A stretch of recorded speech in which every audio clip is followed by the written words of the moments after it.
Hello friends, നമുക്ക് ഇന്നൊരു special കടലക്കറി ഉണ്ടാക്കാം. അതിനായിട്ട് ഒരു പാൻ അടുപ്പിൽ വെച്ച് 2 ടേബിൾ സ്പൂൺ വെളിച്ചെണ്ണ ചൂടാക്കുക. അതിലേക്ക് 2 ഉള്ളി ചെറുതായിട്ട് അരിഞ്ഞത് ചേർത്ത് വഴറ്റിയെടുക്കുക.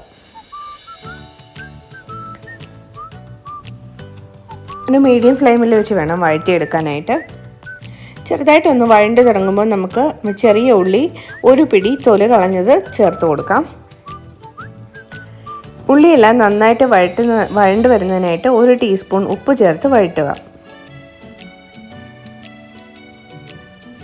ഒന്ന് പകുതി വെന്ത് തുടങ്ങുമ്പോൾ നമുക്ക് 2 പച്ചമുളക് നടുകെ മുറിച്ചത് ചേർത്ത് കൊടുക്കാം.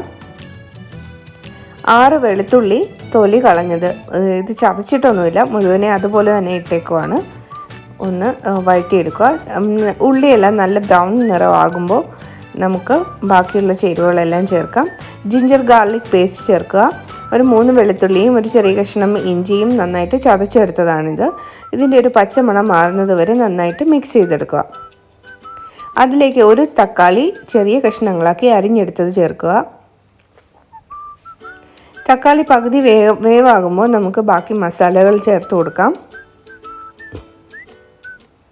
ഒരു 1/4 ടീസ്പൂൺ മഞ്ഞൾപ്പൊടി ചേർക്കുക. അത് നന്നായിട്ടൊന്ന് മിക്സ് ചെയ്യുക. 1/4 ടീസ്പൂൺ കുരുമുളക് പൊടി ചേർത്ത് കൊടുക്കുക.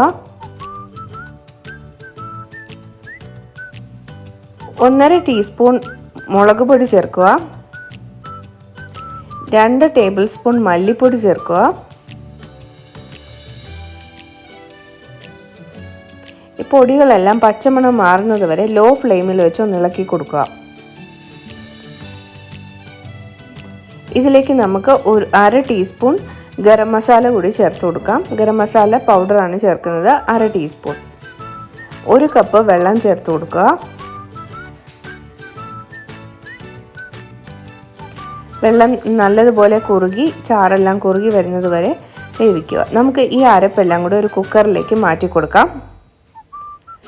കുക്കറിലേക്ക് 1 പൊട്ടറ്റോ, ഒരു ഉരുളക്കിഴങ്ങ് ചെറിയ കഷ്ണങ്ങളാക്കി മുറിച്ചെടുത്തത് ചേർക്കുക.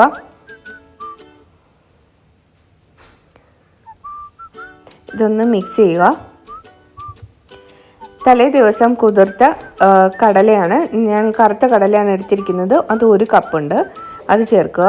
1/2 കപ്പ് വെള്ളവും കൂടി ചേർത്ത് കൊടുക്കുക.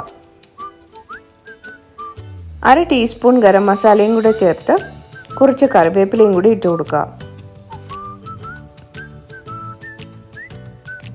ഇനി നമുക്ക് മീഡിയം ഫ്ലെയിമിൽ വെച്ച് 2 വിസിൽ വരുന്നത് വരെ വേവിച്ചെടുക്കാം.